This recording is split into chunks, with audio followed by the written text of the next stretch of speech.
Hello sa inyong lahat mga ka-online. Nagbabalik po ang inyong si Papa Dudut. Maraming salamat po sa inyong walang sawang pagsuporta sa atin at gusto ko lamang pong batiin ang mga bansa at mga OFW sa mga bansang ito. Ito po yung mga palagi ang nakasuporta sa ating programa. Meron akong screenshots kung di ako nagkakamali neto pong mga lugar na nalaman ko ang dami nating mga followers. Kaya simulan kong batiin silang lahat dyan. Itong ating mga OFW sa mga bansang babanggitin ni Papa Dudut. Ang dami nito ha.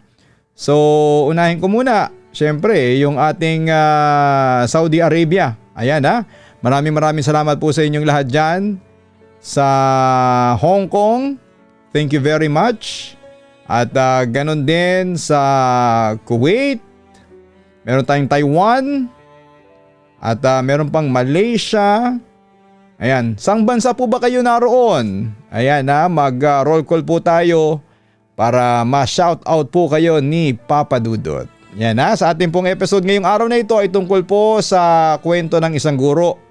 Alam po ninyo kapag mga guro yan po ang ating mga modernong mga bayani, no? Sa katunayan, sila po ang tumutulong sa ating mga estudyante at sa atin ay alam mo naman kung walang guro, walang Papa Dudut, walang DJ, walang abogado, walang susunod na mga professionals, no? At tungkol po sa isang guro nga ito. Kaya lang may twist. Isang guro po na umano ay aswang. Aba, lahat ng yan sa Papa Dudut Stories. Dito sa Papa Dudut Stories, ikaw ay hindi nag-iisa.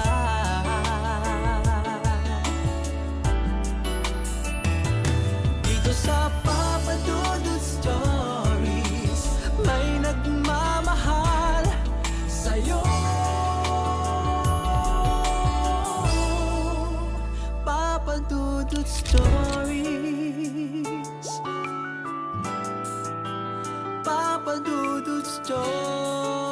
Dear Papa Dudut, sa lahat po ng mga nakatutok ngayon, huwag kalimutan na mag-like, mag-share at mag-subscribe.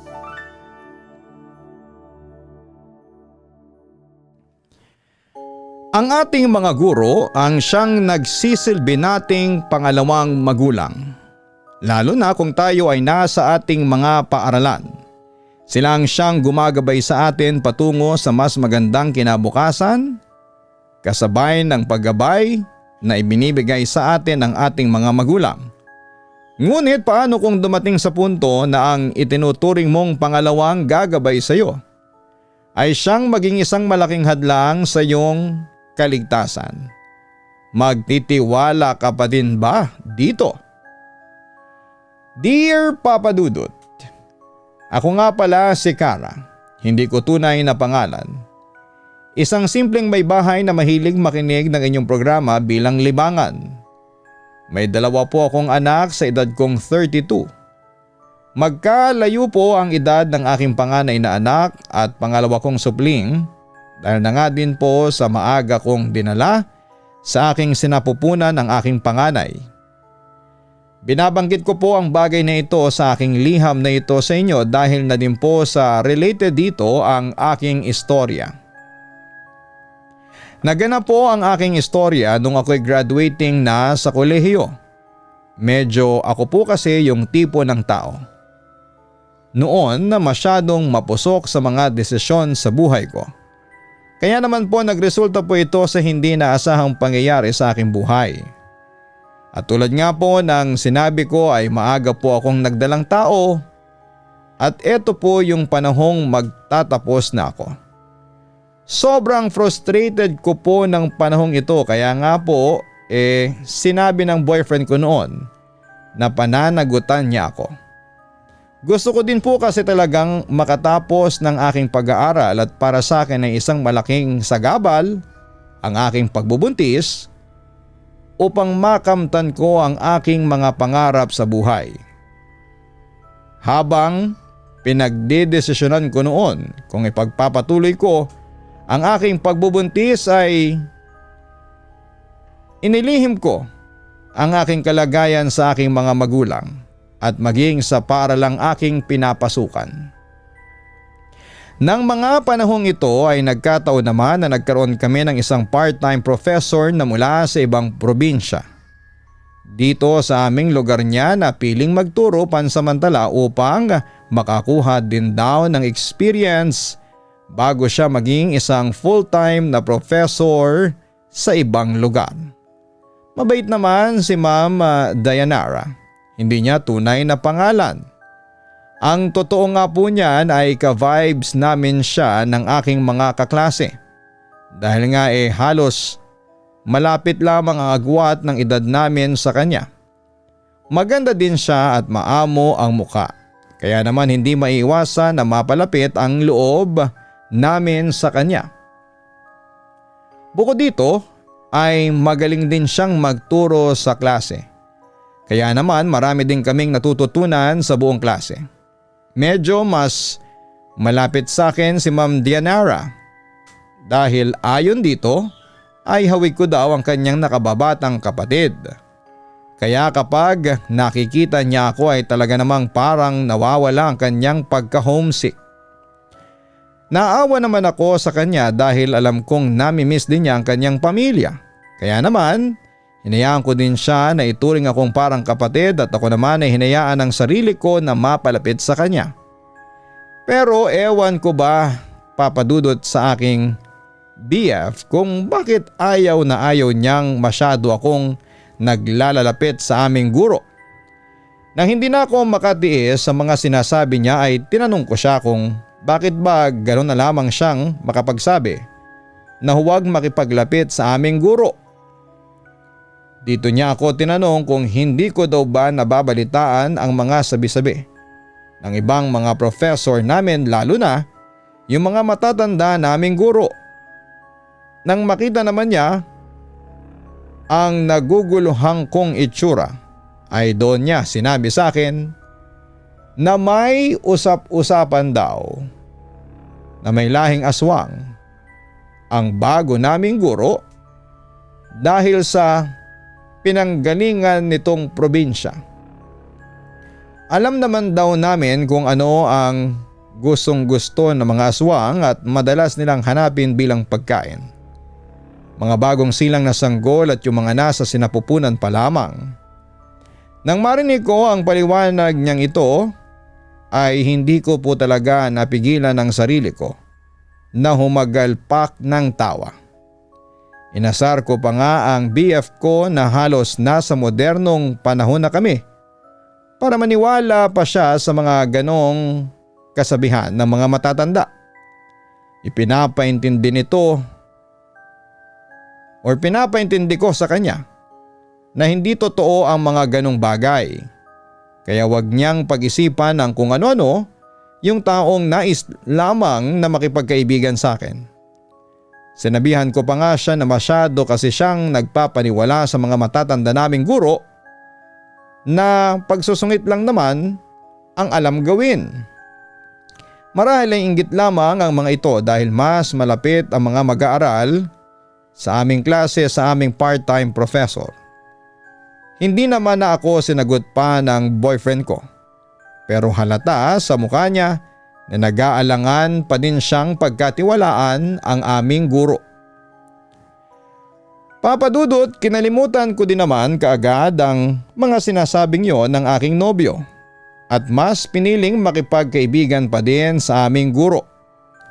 Hindi lang naman ako ang siyang naging kasundo niya, kundi halos lahat kaming mga tinuturuan niya. Lumipas pa nga ang ilang mga buwan at naramdaman at nakikita ko na ang paglaki ng aking tiyan. Medyo nahihirapan na po akong itago ito noon dahil nakapagpasya naman na kaming itutuloy ko ang aking pagbubuntis dahil hindi ko din naman po kayang kitlin ang buhay ng inosenteng sanggol na ito. Ay nagpasya kaming ipagtapat na ang lahat sa aming mga magulang. Kitang-kita ko noon ang disappointment sa mukha ng aking mga magulang. Kaya naman nangako ako na kahit na anong mangyari ay itutuloy ko pa rin ang aking pag-aaral, lalo na at nasa huling taon na din naman ako. Sa pagkakatansya ko naman ay makakaakyat ako sa entablado bago ko pa mailabas ang aking dinadala. Upang maging posible, ang aking kagustuhan ay kinausap namin na ang aking pinapasukang kolehiyo upang ipagbigay alam din ang aking kalagayan. Pumayag naman ang mga ito dahil ayaw din naman nila na tumigil ako gayong nakikita nila ang aking pagsisikap na makapagtapos ng pag-aaral. Isa din naming kinausap ang aking mga subject professors upang malaman din ang aking sitwasyon. Naintindihan naman nila ito at parang natuwa pa nga sila na kahit daw na ganon ang aking sitwasyon ay mas pinili kong ipagpatuloy pa din ang pag-abot sa aking mga pangarap. Wag daw akong mag-alala dahil tutulungan nila ako na makapagtapos ng maayos na hindi nasasakripisyo ang aking kalusugan. Nang si Ma'am Dianara na ang aming kinausap ay mas tuwang-tuwa pa nga ito. Nagtaka lamang ako dahil sa isang salita na sinabi niya. Ayon kasi sa kanya, alam na niya noong umpisa pa lamang na buntis na ako. Nakapagtataka lamang dahil ang alam ko ay dalaga si Ma'am at wala namang nobyo. Kaya para sa akin ay imposible na malaman niya ang ganong mga bagay. Hindi ko tuloy maiwasang hindi siya tanungin kung papaano niyang nalaman ang aking sitwasyon. Samantalang ngayon lamang ako naging open sa kanya sa ganong mga bagay. Parang medyo nagulat naman siya sa aking tanong at nabalisa. Medyo uutal-utal pa nga niyang sinabi sa akin na dahil daw yon sa nakaugalian nila sa baryong kanyang kinalakhan. May paraan daw ang mga tao doon upang malaman o matukoy kung nagdadalang tao ang isang individual, lalo pa nga at malayo ang mga paggamutan sa kanila. Napalagay naman ako sa kanyang sinabi at nawalang lahat ng aking agam-agam ukol sa kanyang unang mga sinabi. Paglabas namin sa faculty ay agad akong tinanong ni Mama kung saang probinsya nanggaling si Ma'am Dianara. Sinabi ko naman na sa bandang Visayas ito. Nang marinig naman ito ng aking mga magulang ay nagkatinginan silang dalawa. At katulad ng aking nobyo ay sinabihan nila ako na huwag masyadong maging malapit sa guro kong yon dahil may hindi sila magandang pakiramdam dito. Natatawa ko naman silang tinanong kung kagaya ba ng mga matatandang gurong naroroon ay iniisip din nilang aswang ang aming part-time professor. Nang sumagot sila Mama at Papa na tama ang aking sinabi ay tinawanan ko din sila. Bagaman kasi at laking probinsya din ako ay hindi ko kinalakhan ng paniniwala sa ganong mga kakaibang nilalang. Para sa akin ay isa lamang silang mga urban legend na panakot ng mga matatanda sa mga batang ayaw matulog. Sinigurado ko naman sa kanila na sadyang mabait lamang talaga ang aming guro, kaya naman wala silang dapat na ipag-alala. Binilinan lamang nila ako na mag-ingat at huwag masyadong magtitiwala dahil magaling umanong magpanggap ang mga aswang upang makuha ang loob ng kanilang mga bibiktimahin. Tumango na lamang ako sa kanilang mga sinabi. Kahit sa loob-loob ko ay iniisip ko na wala namang saysay ang mga sinasabi nila. Papadudot lumipas pa ang ilang araw at napapansin ko na mas nagiging malapit sa akin si Ma'am Dianara. Sa tuwing makikita niya ako ay may kakaibang kinang ang kanyang mga mata. At halata sa kanyang mukha ang pagkasabik. Minsan nga ay biniro ko pa ito na parang masabik pa siya sa pagkakaroon ng supling kesa sa akin. Tumawa lamang naman ito sabay sabing hindi na siya makapaghintay. Na mas lumaki pa ang aking tiyan kasabay ng pagsasabi niyang yun ay hinahaplos-haplos niya ng marahan ng aking tiyan. Ewan ko ba kung bakit pero sa bawat hagod niya sa aking tiyan ay parang may kirot akong nararamdaman. Kitang kita din na habang ginagawa niya ito ay ngiting-ngiti siya na akala mo'y nanalo siya sa loto. Bagaman at hindi ako naniniwala sa mga kwentong aswang na yon, ay hindi ko mapigilan ang mapaisip sa kanyang ikinikilos. Nag-iba kasi ang kanyang aura sa tuwing nakatingin siya sa aking may maliit na umbok na tiyan. Ako naman dala na din ng mother's instinct ko. Ay otomatikong hinahawakan ng aking tiyan na parang gusto ko itong protektahan sa kanyang mapagmatsyag na mga mata. Pakiramdam ko kasi kapag tumitingin siya ng ganon sa aking tiyan ay mas gusto itong gawing masama. Meron siyang gustong gawing masama sa dinadalang sanggol ko.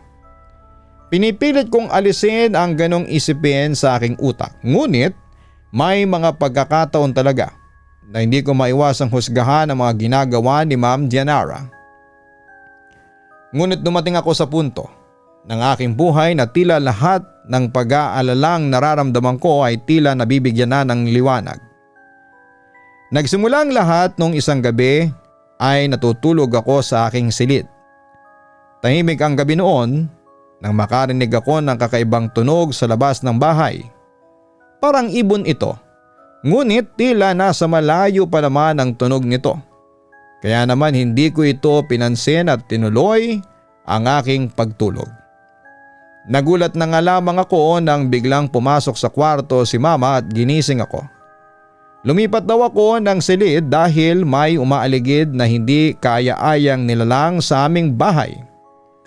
Medyo antok pa ako noon kaya sinunod ko na lamang siya.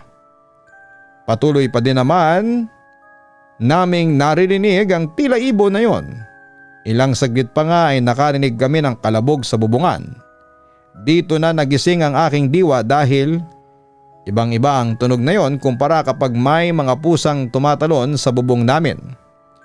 Mas mabigat ang paglapag nito at maging ang hakbang na ginagawa nito sa aming bubungan. Lumabas si Papa noon at sumisigaw pa nga na umalis na umano ang sinumang nilalang na bumisita sa aming bubungan ng mga panahong ito. Nagbanta pa si Papa na tatagain niya ito kung hindi ito aalis sa aming bahay. Ilang saglit pa nga ay pumasok na sa aming bahay si Papa. Nawala na daw ang buwisita naming yon. Ang tanging nakita na lamang niya ay isang pusa at tumalon na ito sa tagiliran ng aming bahay at tumakbo nang makita si Papa. Lumabas naman ako saglit upang silipin kung talagang wala na nga ang bisita namin sa bubungan. Nasa may bungad pa lamang ako ng pintuan ay natanaw ko ang aking professor na si Ma'am Dianara na nakatanaw sa aming bahay. Malayo ito sa bahay kaya hindi agad mapapansin pero tila seryoso ang itsura nito na para bang pinag-aaralan ng bawat sulok at bahagi ng aming tahanan. Tatawagin ko sana siya at tatanungin kung ano ang ginagawa niya doon ngunit umalis na ito. Susundan ko pa nga sana siya ngunit pagliko nito sa may eskinita ay bigla itong nawala.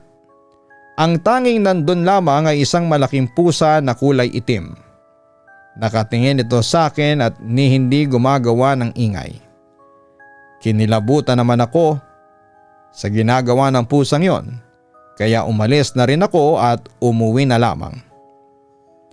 Pagbalik ko sa bahay ay tinanong ko sila Mama at Papa kung ano ang bagay na yon na kanilang nakita sa bubungan. Dito nila sinabi sa akin na binisita daw ako ng isang aswang.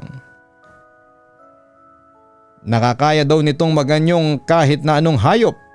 Kaya naman mabilisan din itong nakatakas noong hinabol ni Papa. Papa Dudut, tinanong ko naman sila kung ito ba yung ibon na naririnig ko. Sumagot naman sila na eto nga daw yun. Nagtataka ko pa ngang sinabi sa kanila na nasa malayo naman ang tunog nito kaya bakit biglang naroon na ito sa aming bubungan. Ipinaliwanag naman sa akin ni Mama na kapag malapit daw ang naririnig kong tunog na ginagawa ng aswang ay ibig sabihin ay nasa malayo pa ito. Ngunit kapag nasa malayo ang tunog nito ay nangangahulugan daw na nasa malapit lamang ito at umaaligid lamang sa bahay. Binilinan nila ako na tuwing gabi umano ay maglagay ako ng 3 pirasong tingting sa may bintana ng aking silid, gayon din ng bawang at ng asin. Takpan ko din daw ng itim na tela ang aking tiyan sa tuwing matutulog ako dahil sa ganong paraan daw ay hindi daw makikita ng aswang na yon ang laman ng aking sinapupunan. Naguguluhan man ako sa kanilang pinaliwanag ay nag-isip ako kung maniniwala ba ako sa kanilang mga sinabi ay hindi ko na din naman ito masyadong iniisip pa. Mahirap din kasing maniwala kaagad lalo pa nga at hindi ko naman ito personal na nakita. Sa isipan ko pa noon ay maaaring tinatakot lamang ako nila mama at ni papa. Sa ganong mga kwento ay dumagdag pa sa isipin ko si Ma'am Dianara na naroon sa aming lugar ng mga panahong sinasabi nila papa na binisita ako ng aswang at kung saan ito nagpunta noong bigla itong nawala matapos ko siyang sundan. Naalala ko naman tuloy ang sinabi ng aking BF tungkol dito. At may lahi itong aswang. Parang gusto ko pong matawa sa aking sarili ng mga oras na yon dahil pumasok sa aking isipan na posibleng totoo nga na may aswang at hindi lamang ito simpleng urban legend. Itinulog ko na nga lamang ang bagay na yon na gumugulo sa aking isipan. Dahil hindi din maganda sa katulad kong buntis ang mapuyat. Kinabukasan, pagsundo sa akin ng aking boyfriend ay ikinuwento ko sa kanyang mga naganap. Napagalitan pa nga ako nito at sinabing hindi daw kasi ako naniniwala sa kanya. Baka nga daw si Ma'am Dianara talaga yung aswang na sinasabi nila papa na bumibisita sa akin. Binilinan niya akong muli na umiwas sa aming guro. Hindi ko naman siya sinagot ngunit nang dumating kami sa school at nakita ko ang aming part-time professor ay umiwas nga ako dito. Nang makita naman ito na iniiwasan ko siya ay parang nalingunan ko ito na masama ang tingin sa akin at nawala ang ngiti sa kanyang mga labi. Dumistansya ako kay Ma'am Dianara. Ayaw ko din naman sanang mag-isip ng kung ano-anong bagay ukol sa kanya at sabi ko nga po ay medyo naguguluhan pa ako kung maniniwala ba ako sa sinasabi nilang aswang. Ngunit mas importante sa akin ng mga oras na yon ang kalagayan at kaligtasan ng aking dinadalang sanggol. Kaya naman ginawa ko na lamang din ang sinasabi ng aking mga magulang at nobyo. Ewan ko din naman kasi sa aking sarili pero simula kasi nang magpasya akong ipagpatuloy ang aking pagbubuntis ay parang naging mas active ang aking instinct. At ng mga panahong yon, sinasabi nito na lumayo ako at umiwas sa guro kong ito.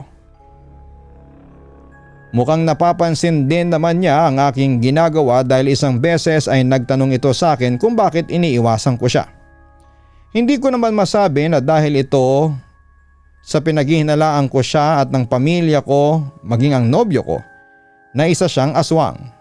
Kaya naman gumawa na lamang ako ng dahilan at sinabi ko sa kanya na dahil lamang yon sa abala ako at minsan ay hindi ko siya napapansin.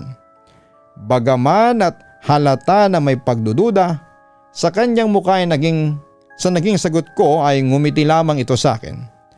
At akmasan nang hahawakan muli ang aking tiyan tulad ng kanyang nakasanayan na gawin.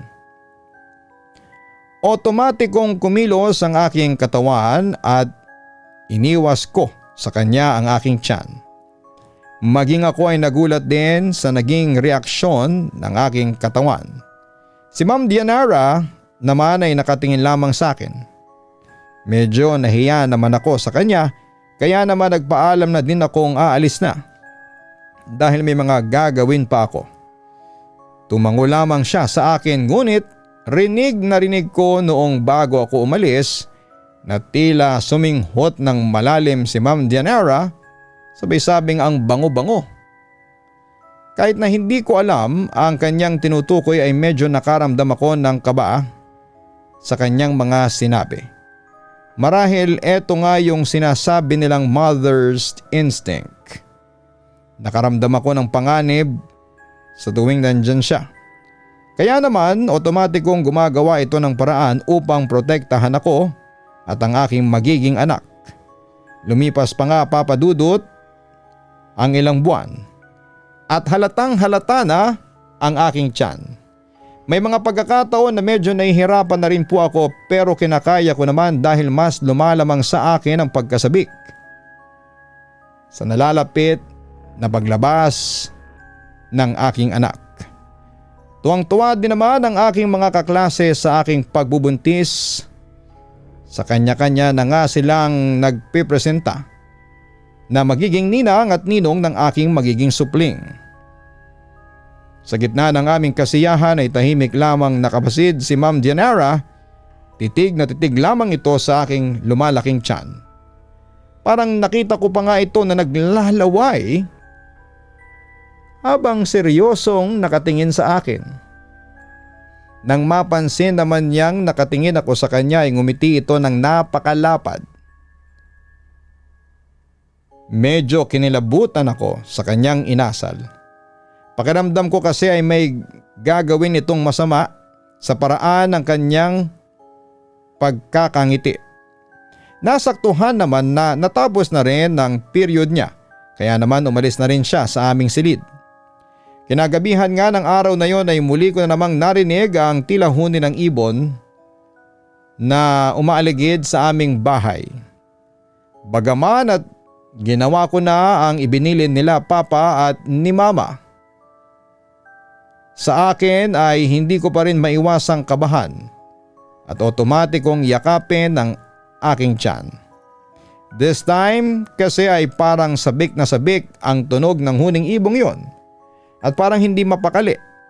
Sa may bandang bintana pati ng aking silid nang galing ang mahinang huni nito kaya naman mas lalo akong kinabahan. Muli na namang nagpunta sa aking silid sila Papa. Sinenyasan nila akong huwag mag-ingay. Ginawa ko naman ang kanilang sinabi. Dahan-dahang lumapit sa may bintana si Papa.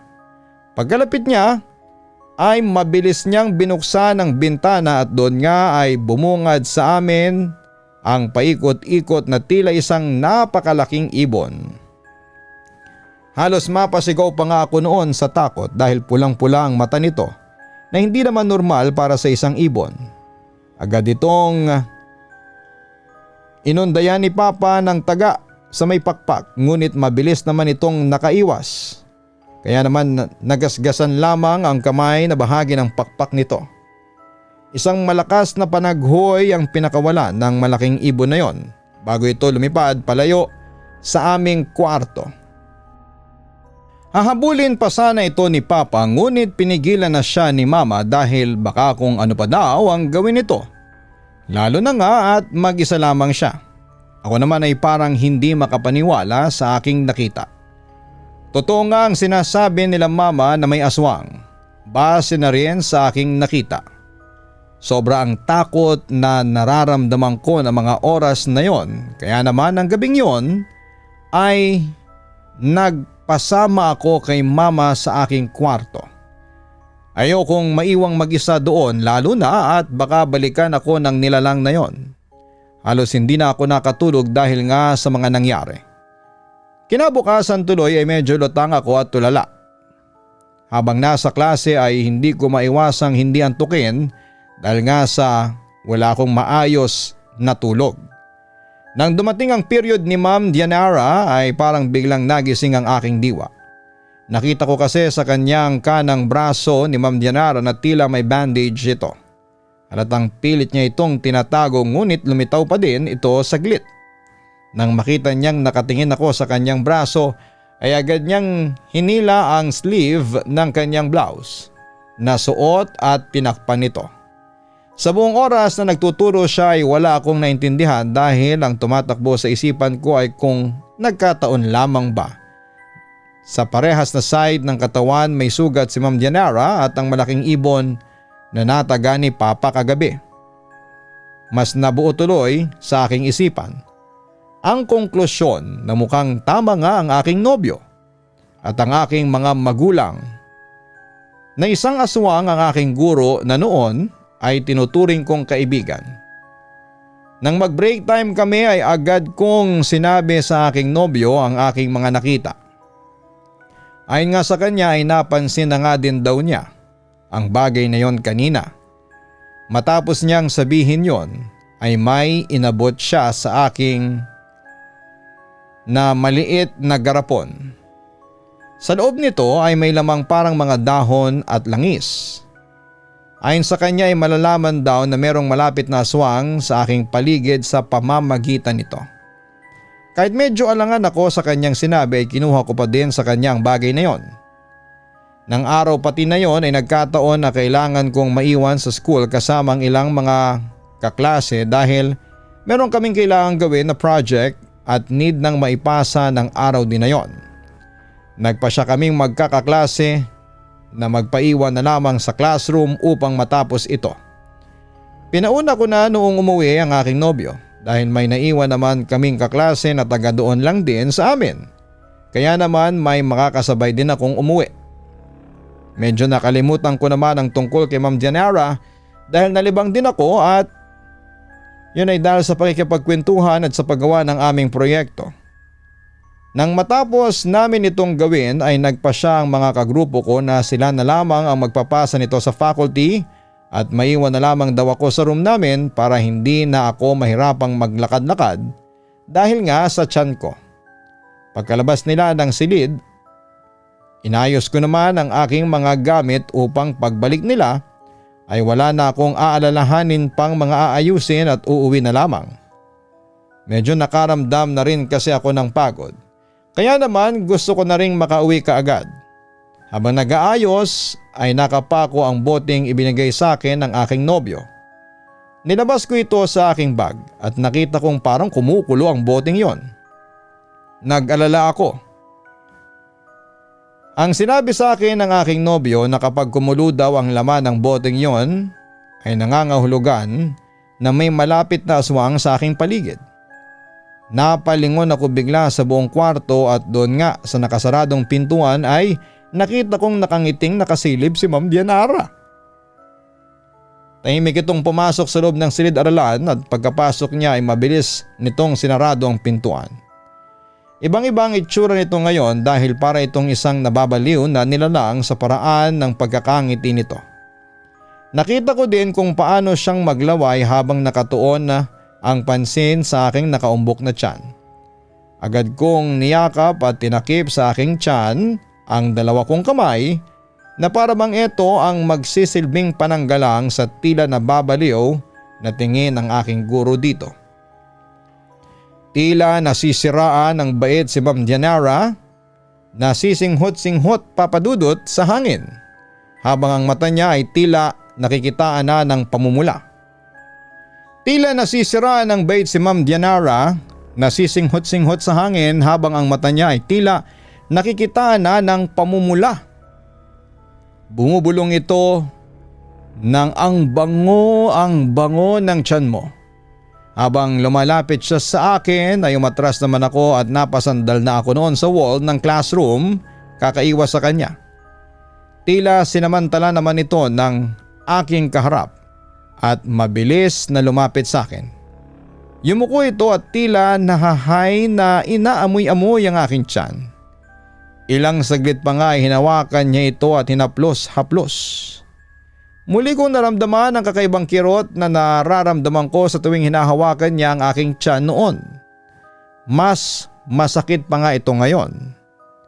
Nakala mo ay pinipilit niyang buksan ang loob ng aking tiyan. Kaya naman napasigaw na ako sa sakit. Naramdaman ko ang pag-agos ng kung anuman sa pagitan ng aking mga hita at nang lingunin ko nga ito ay nakita ko dito na may dugo na dumadaloy. Dito na talaga ako umiyak habang sumisigaw at humihingi ng tulong. Hindi ko magawang tabigin ang kamay ng aking guro dahil nangihina ako sa sakit na dulot ng pagdurugo. Nang makarinig kami ng mga hakbang papalapit sa kwarto ay doon lamang tumigil si Ma'am Dianara at mabilis itong tumakbo palayo sa lugar na yon. Ako naman ay pumalahaw na ng iyak sa sakit na aking nararamdaman. Naabutan ako ng aking mga kaklase sa ganong lagay kaya naman agad silang tumawag ng tulong. Agad naman akong dinala sa malapit na ospital sa aming bayan. Pagdating nila Papa sa ospital at makita ang aking lagay ay galit na galit ang mga ito, lalo na nang sabihin ko na ang may gawa nito ay si Ma'am Dianara. Mabilis na umalis si Papa at sinabing pupuntahan niyang aswang na yon na siyang may gawa kung bakit nasa ganon ang kalagayan ko.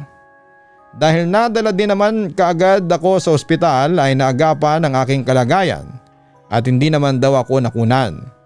Mabuti na lamang daw at fighter din ang aking anak kaya naman malakas ang kapit nito sa aking tiyan. Gabi na nang bumalik muli si Papa. Iiling-iling nitong sinabi noong dumating daw sila sa tinutuluyan ni Ma'am Dianara ay wala na ito doon. Mukhang nagmadali ding umalis ang aking guro matapos ng insidenteng yon. Nang mawala naman siya sa aming lugar ay nawala na rin ang malaking ibon na bumibisita sa akin. Hanggang sa makapagtapos nga kami sa pag-aaral at makapanganak ako ay wala nang anumang mga kakaibang naging kaganapan pa sa akin. Kung nasaan man ngayon si Ma'am Dianara ay yon ang hindi namin nalaman. Pero umaasa ako na kung nasaan man siya ay wala siyang mabiktima na kagaya ko. Dito ko na po tatapusin ang aking liham, Papa Dudut. Maraming salamat po sa inyong pakikinig sa aking istorya. Lubos na gumagalang, Kara. Lagi tayong maging maingat sa mga taong ating nakikilala, lalo pa nga at kung ito ay dayo lamang sa ating lugar na tinitirhan. Huwag tayong magpalinlang sa kanilang kabaitang ipinapakita dahil minsan sa likod ng kabaitang yon ay may madilim pala silang lihim na pilit na tinatago. Anong masasabi niyo sa kwentong ito? May posibilidad ba na yung mga taong nagpapakilala sa atin bilang mabuti ay may masama palang pakay? No? Hindi man sa aswang in general, no? Pwedeng sa mga taong kakilala ninyo. Naka-experience ba kayo ng ganyan na napakabait sa inyo pero siya palang mananakit sa inyo? Comment down below. Maraming pong salamat mga ka-online. Don't forget to like, share, and subscribe.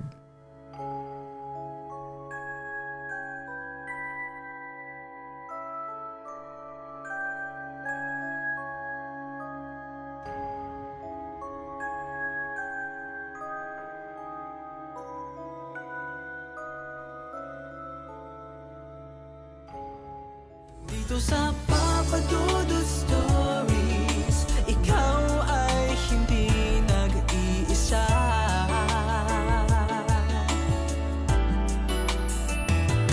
Dito sa Papa Dudut Stories, may nagmamahal sa'yo. Papa Dudut Stories. Papa Dudut Stories. Dear Papa Dudut, sa lahat po ng mga nakatutok ngayon, huwag kalimutan na mag-like, mag-share at mag-subscribe.